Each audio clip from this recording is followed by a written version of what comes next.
জীবন আর মরণ যে একটাই, একসাথে মিলে মিশে একটাই প্রাণ।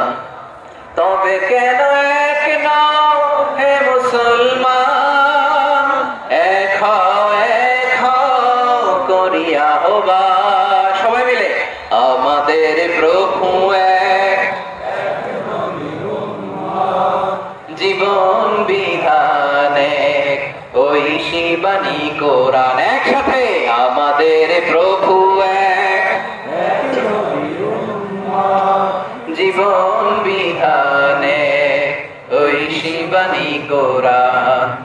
তবে কেন এক নও হে মুসলমান, এক হও করিয়া আহ্বান। আওয়াজ করে পড়ুন আল্লাহু আকবার। আমার কলিজার টুকরা পেকুয়ার ভাইরা মাশাআল্লাহ এখন অনেক শান্ত হয়েছে। বলেন আমরা কয় উম্মাহ? এই যে শাহাদাত সাব্বাব আঙ্গুলি উপরের দিকে উঁচু করে আওয়াজ করে বলো আমরা কয় উম্মাহ? আওয়াজ করে বলো আমরা কয় উম্মাহ? মাশাআল্লাহ আমরা এক উম্মাহ, এক উম্মাহ আমরা। খবরদার, গোটা বিশ্ব আমাদের এই আঙ্গুলি দেখেছে আমরা এক উম্মাহ। শুধু আমরা এক উম্মাহই না, আমরা এসেছি এক উৎস থেকে। কয় উৎস? From Adam and eve.